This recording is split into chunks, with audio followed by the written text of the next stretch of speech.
la época del Big Bang. No es un momento cuando se llama Big Bang, sino es una época que duró un poquito menos de 3 minutos. En los 3 primeros minutos de la historia del universo se sintetizaron, por ejemplo, el hidrógeno que le componen ustedes. Una parte importantísima del helio que se quema en el Sol se sintetizó entonces. Y el litio que tienen ustedes en las pilas de la batería de sus bloques, esa batería de litio, 70% de ese litio también se hizo entonces. Fíjense ustedes los fósiles que llevan. Cada vez que beben agua, se están viendo ustedes un fósil que empezó a andar, el hidrógeno que había dentro del oxígeno, ¿no? Empezó a andar cuando el universo tenía aproximadamente 3 minutos.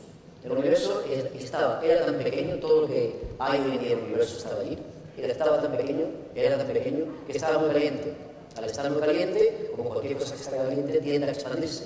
Al expandirse, igual que cuando se expande el vapor de agua, se condensa en gotas de agua, se cambia el agua de gas a líquido, cambia de estado, pues lo mismo ocurrió con el universo, conforme se expandía, iba cambiando sus estados. Y fue ese proceso de expansión en el que se sintetizaron pues, el hidrógeno, el helio y el litio. Pero no solo fue eso lo que ocurrió entonces, sino que además el universo en ese proceso de expansión pues empezó a crear nuevas posibilidades, nuevas facetas en su propia, digamos, entre comillas, en su propia vida. Y en ese proceso de expansión llegó un momento en que, bueno, era tan denso que no lo podía traspasar la luz. Cuando tenía unos 350.000 años, y esto es increíble que lo podamos saber hoy en día, pero cuando tenía unos 350.000 años, el universo se hizo, su densidad bajó lo suficiente como para que la luz lo pudiera traspasar. Y eso somos capaces de verlo hoy en día. Y somos capaces de verlo hoy en día u oírlo. Si ustedes encienden pues una radiofrecuencia modulada, que no sea muy sofisticada y no tenga muting, y la ponen ustedes entre dos emisoras cualesquiera, oirán un ruido que hace así. Ese ruido es un sonido, el 5% de ese ruido, es un sonido que está generado por esa radiación de fondo de microondas, que es la radiación que se escapó cuando el universo tenía unos 350.000 años y se hizo transparente por primera vez. Eso que parece tan bonito y que es tan bonito, pues costó un trabajo increíble el poderlo detectar. En el año 1969, Bell Labs, o ATT, la antigua ATT, pues quería comunicar a sus usuarios en la costa oeste de Estados Unidos con los usuarios de la costa este de Estados Unidos.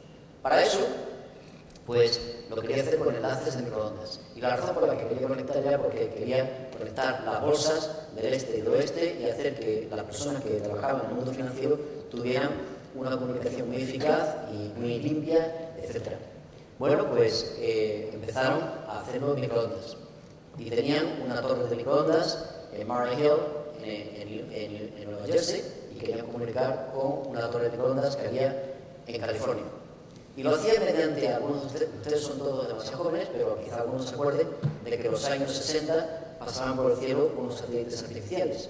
Esos satélites artificiales eran una bola de látex, ya saben ustedes que el látex es lo que se utiliza en los guantes, esto de goma, pues una bola de látex de 50 metros de diámetro. Una bola de látex de 50 metros de diámetro que se metió en un cohete, eso lo hizo NASA unos años antes, y el cohete llevaba una bombona con CO2 y con purpurina. Se expandía cuando estaba a la altura adecuada y entonces esas bolas de 50 metros de diámetro pues eran unos grandes reflectores de aluminio, eran como las antenas de un drago por la bestia y de látex en lugar de hierro. Pero esas antenas lo que servían era para llevar la información desde la costa este de Estados Unidos a la costa oeste de Estados Unidos. Se descubrió que había un ruido extraordinario y en Bell Labs contrataron a 2 estudiantes que acababan de terminar ingeniería. Uno terminó en la escuela a la que yo fui, se llama City College of New York, también conocido como el Harvard del proletario. Y lo tenían por ellos. En City College of New York pues había un señor que se llama Arnold Penzias, que acababa de terminar su ingeniería, era ingeniero electrónico, y entonces lo colocaron pues, junto con otros a Robert Wilson, que era más refinado, pues fue otra escuela más importante, pues lo colocaron para que estudiasen el ruido ese ruido que tenía locos a los financieros de la costa este de Estados Unidos. Y yo, los financieros decían, hello, en lugar de mí, y decían, hello, what is going on? I can't get nothing, I'm losing money, what do you say? Total, parezco un rapero yo también. Ahora empiezo a entender por qué le llaman Harvard de proletario. Bueno, oye esa parte. Pues le dije, oye, aquí yo estoy grabando, hay que quitarle este ruido porque se nos queja el personal y estos son pennies y dólares que no pasan y en fin, hay que dar un servicio. Entonces cogieron y contrataron a mis dos colegas y entonces empezaron pues a mirar los amplificadores, a mirar todo, miraron la antena, pues una antena así, una especie de horn, como del cuerno de la abundancia pero cuadrado en lugar de redondo y de unos 30 metros de largo, etc. Entonces, bueno, pues empezaron a mirar dentro y empezaron a mirar a ver qué había dentro, porque ya ni los amplificadores que bajaban las temperaturas, nada les podía decir de dónde venía el ruido. Y entonces se encontraron con que había varios nidos de palomas más cagadas que la leche en el interior de la antena. Y ya está. Esta es la clásica cagada de la paloma. Y, total, limpiaron, quitaron y nada, y el ruido seguía. Y entonces esto ya se acercaba el mes de septiembre del año 1969 y se les acababa el trabajo. Y veía la cosa jodida. En una universidad muy cercana que se llama Universidad de Princeton, había una gente trabajando en las teorías de Einstein y la expansión del universo. Y fueron un día a Bell Labs a dar una charla. Y estos tíos pues estaban allí sentadillos, sí, acojonados porque después de llevar dentro de 2 semanas el pink slip, que quiere decir el despido.